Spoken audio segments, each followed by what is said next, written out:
Number one on my must-have power team member list, that is coaches and mentors. If you don't have a coach or a mentor, I highly suggest that you do yourself a favor and get one because it could really accelerate your journey as a real estate investor.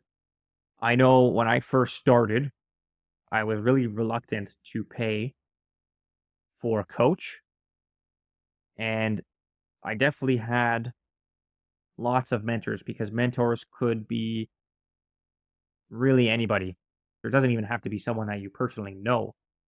A mentor could be someone that you admire from afar. It could be an author. It could be, a podcaster. It could be an influencer.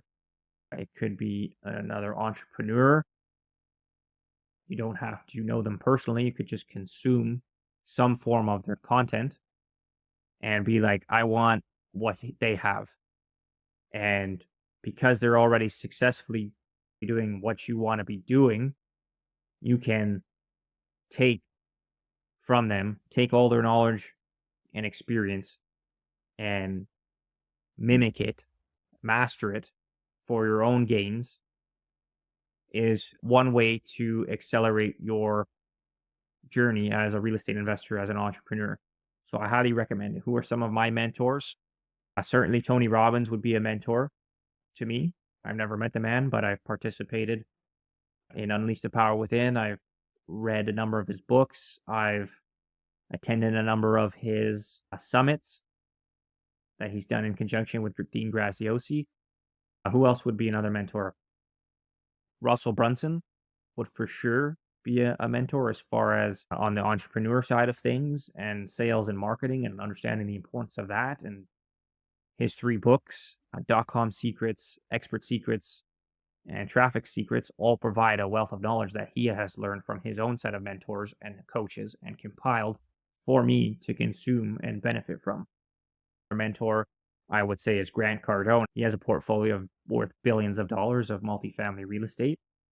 And you can look to him as someone who came from nothing and built himself up to, like so many billionaires, to a person of status and success and wealth with good family values and wanting the desire to help people go from poverty or middle class and raise their game up to wealthy.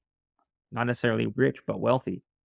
But all of these three are different mentors. I've never met any of them, but I'm just soaking all of the knowledge and watching what they do and stealing their confidence for myself and applying everything I'm learning. And I'm not having to do it by trial and error because I've already done all of the trial and error, and it really can help you take your game to the next level. Now, a coach is someone that you would pay, and it could be a group or better yet, one-on-one.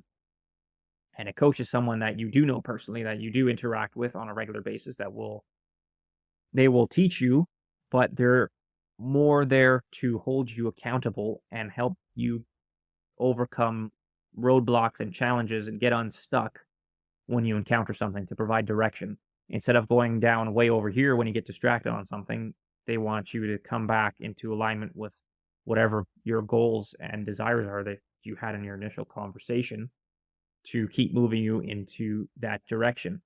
That's the benefit of having a coach. Now, how much you pay for a coach and what kind of coach you need. You can have a life coach, you can have a real estate coach, you can have a business coach, you can have a health and wellness coach.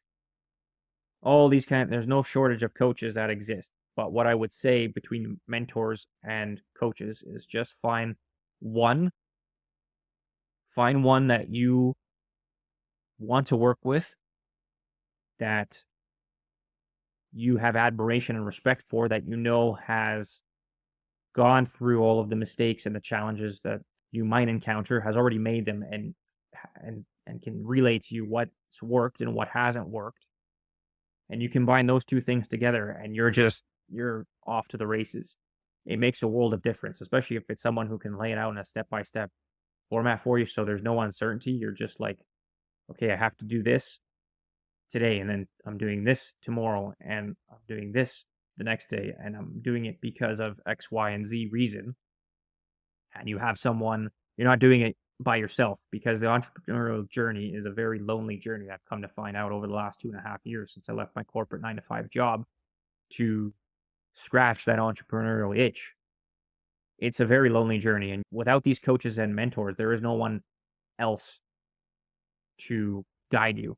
Of course, you're going to have a network, a circle of peers, but you're all at various stages of your journey. And what might have worked for them might not necessarily work for you.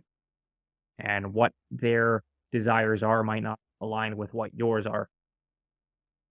And so this is why you want to focus. And there's just so much noise out there that you could talk to 5 different people and get 10 different opinions, right?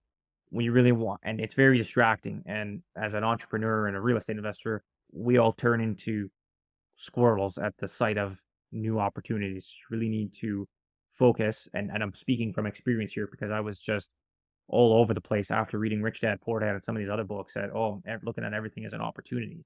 But you need to pick 1 or 2 things, I'd say, and stick to that.